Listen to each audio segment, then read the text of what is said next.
बादलपुर गांव में हरी अपनी बहू और बेटी के साथ एक छोटे से घर में रहता था। हरी के माता पिता बचपन में ही गुजर चुके थे, इसलिए उसने बचपन से ही मेहनत को अपना सहारा बना लिया था। हरी बहुत गरीब था और अपना गुजारा करने के लिए गांव के जमींदार के पास मजदूरी करता था। हरी की पत्नी सीमा भी परिवार का सहारा बनने के लिए गांव के सेठ के घर में साफ सफाई का काम करती थी। दोनों पति पत्नी हर दिन कड़ी मेहनत करते थे, लेकिन फिर भी उनकी जिंदगी मुश्किलों से भरी रहती थी। उनकी इकलौती बेटी गीता भी उनके इस कठिन जीवन का हिस्सा थी और परिवार का हर सपना बस उसकी खुशी और भलाई के इर्द गिर्द घूमता था। इस बार सर्दियों ने अपना सबसे खतरनाक रूप दिखाया। बारिश की वजह से तापमान और गिर गया था और ठंड ने मानो पूरे गांव को जकड़ लिया था। बादलपुर के लोग ठंड के इस कहर से भयभीत थे। दिन हो या रात, ठंड की तीव्रता ने हर किसी को बेचैन कर दिया था। हर सांस मानो कांप रही थी और हर दिल में डर और चिंता का तूफान उमड़ रहा था। हरी और सीमा ठंड से अपनी बेटी को बचाने की कोशिश में दिन रात लगे रहते, लेकिन उनकी गरीबी उनके हर प्रयास को कमजोर बना देती। ठंड की हर ठिठुरन जैसे उनकी हिम्मत को परख रही थी और उनके छोटे से घर में फैली खामोशी उनकी तकलीफों की गवाही दे रही थी। देख रही हो सीमा, इस बार कितनी भयंकर ठंडी पड़ रही है। ऐसा लगता है जैसे शरीर में जान ही नहीं बची। काम करना भी कितना मुश्किल हो गया है और घर से बाहर कदम रखने का तो दिल ही नहीं करता। लेकिन क्या करें, काम तो करना ही पड़ेगा। अगर काम नहीं करेंगे तो घर में खाना कैसे बनेगा? ना जाने इस बार की ठंडी कैसे बीतेगी। ठीक है सीमा, अब मैं चलता हूं। काम पर देर हुई तो सेठ जी गुस्सा करेंगे। तुम ध्यान रखना, ठंड से बचकर रहना। गीता बेटी, तेरे पापा काम पर चले गए हैं और अब मुझे भी काम पर जाना है। बेटी, तुम घर का अच्छे से ध्यान रखना, ठीक है? बाहर मत जाना, ठंडी बहुत बढ़ गई है। मैं जानती हूँ कि तुम्हें अकेले रहना अच्छा नहीं लगता, लेकिन बेटी, तुम मेरी हिम्मत हो। आज मैं जल्दी काम से वापस आ जाऊंगी, फिर हम साथ बैठकर बातें करेंगे।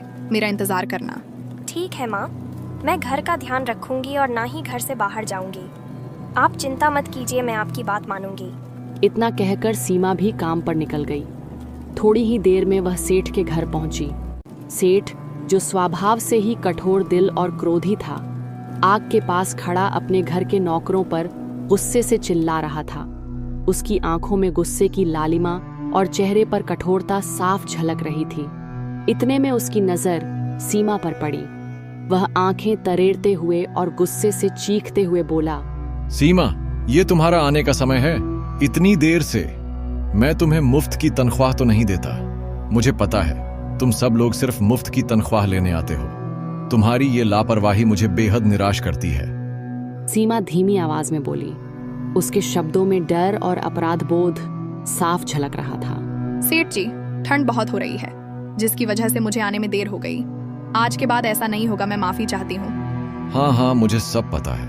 मेरे सामने बहाने बनाने की जरूरत नहीं है। सुन लो, अगर आज के बाद मुझे तुम्हारे काम में जरा भी कमी नजर आई तो मैं तुम्हें बिना किसी हिचकिचाहट के काम से निकाल दूंगा। ये सब सुनकर सीमा का दिल भारी हो गया, लेकिन उसने अपने आंसू छुपाते हुए अपने काम में लगने की कोशिश की।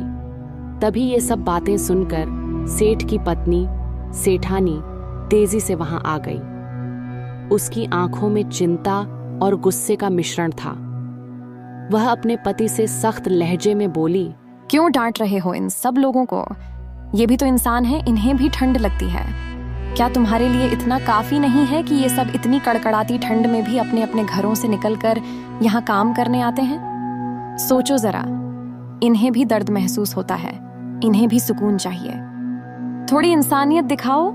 इतनी कठोरता।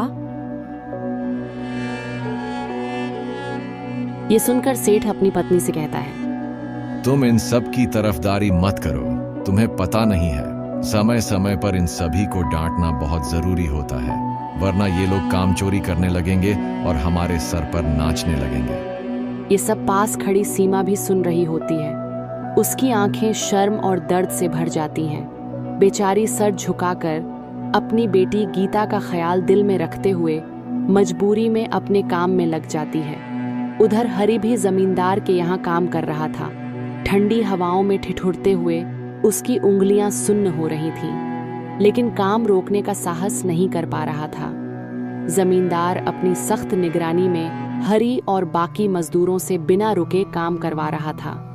तभी जमींदार हरी की ओर देखकर तीखे स्वर में बोलता है, अरे हरी, तुम काम ठीक से कर भी रहे हो या बस ठंड का बहाना बनाकर सुस्ताने की कोशिश कर रहे हो? सुन लो, मैं काम में लापरवाही और मुफ्तखोरी बिल्कुल बर्दाश्त नहीं करता। याद रखना, अगर आज मेरा काम पूरा नहीं हुआ तो मैं 1 भी रुपया नहीं दूंगा, समझे? नहीं मालिक, मैं पूरी मेहनत और ईमानदारी से अपना काम करता हूं और कर भी रहा हूं, लेकिन ये ज्यादा ठंड, ये तो पूरे शरीर को जैसे जमा ही देती है। फिर भी मैं आपकी सारी उम्मीदों पर खरा उतरने की कोशिश कर रहा हूं। आज मैं आपका पूरा काम खत्म करके ही घर जाऊंगा। बस आपसे एक गुजारिश है, कृपया मेरे पैसे मत रोकिएगा। अगर पैसे ना मिले तो मेरे घर चूल्हा भी नहीं जलेगा। बच्चों के लिए खाना कैसे बनेगा मालिक? मेरी हालत समझने की कोशिश कीजिए। हरी के चेहरे से साफ मायूसी और थकान झलक रही थी। सुबह से काम करते करते उसके हाथ पैर जैसे मानो सुन्न पड़ गए हों, लेकिन हरी फिर भी पूरी मेहनत और जज्बे के साथ अपनी बेटी और पत्नी का ख्याल रखते हुए काम कर रहा था। उसे पता था कि अगर उसने काम नहीं किया तो उसके घर में चूल्हा नहीं जलेगा। दिल में छुपी पीड़ा और आंखों में छलकते आंसुओं के साथ हरी ने मायूस होकर आसमान की तरफ देखा और टूटे हुए मन से बोला, है मेरे मालिक, ये किसी परीक्षा से कम नहीं है। इतनी ठंड में काम करना कितना मुश्किल हो रहा है, लेकिन फिर भी दिल में एक डर बैठा है। अगर मैंने काम नहीं किया तो क्या होगा? मालिक मुझे काम से निकाल देंगे तो मेरी पत्नी और बेटी का क्या होगा? उनकी मासूम हंसी, उनकी जरूरतें, सब कुछ सोचकर दिल भारी हो जाता है। आखिर कैसे उनका गुजारा होगा?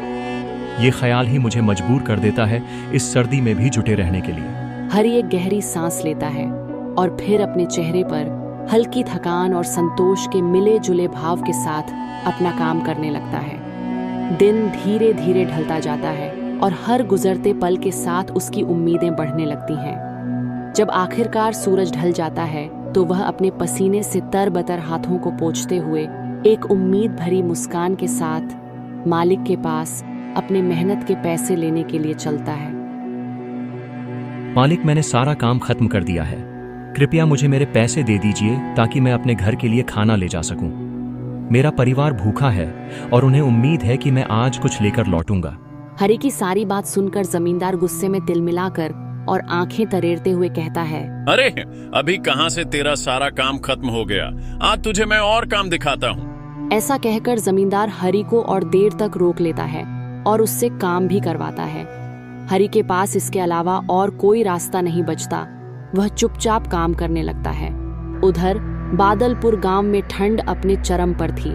गांव में हर जगह सन्नाटा पसरा हुआ था। सब लोग ठंड की वजह से अपने अपने घरों के अंदर छुपे हुए थे। गांव के कुछ गरीब परिवार तो और भी ज्यादा परेशान थे, जिनमें से एक परिवार हरी का भी था। वे लोग 2 वक्त की रोटी भी नहीं जुटा पा रहे थे। गांव का चौपाल, जहां आम दिनों में लोग खूब देर तक बैठकर बातें किया करते थे, अब सुनसान पड़ा हुआ था। गांव वाले परेशान थे, परंतु वे आशा की एक किरण के रूप में रामू काका के पास जाते हैं। रामू काका हमेशा हर परेशानी का हल बताते थे और गांव के लोग उम्मीद करते थे कि इस ठंड से बचने का उपाय भी वही बताएंगे। जब लोगों ने रामू काका से इस ठंड के बारे में पूछा तो उनका चेहरा गहरी चिंता और सच्ची चिंता से भरा हुआ था। रामू काका ने धीमी आवाज में कहा, गांव के सब आदमी चौपाल पर इकट्ठा हो जाएं। गांव के सभी लोग, जो पहले ही सर्दी और भूख से थके हुए थे, रामू काका की बात सुनकर उम्मीद और विश्वास के साथ चौपाल पर इकट्ठा हो जाते हैं। इस बार ठंड बेहद कहर ढा रही है। अगर इसका कोई उपाय जल्द नहीं किया गया तो गांव के कई लोग इसकी भयंकर चपेट में आ सकते हैं। यह सोचकर दिल कांप उठता है।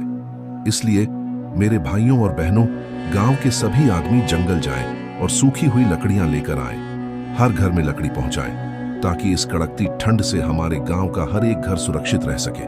हम सब मिलकर एक दूसरे का सहारा बने, तभी इस मुसीबत का सामना कर पाएंगे।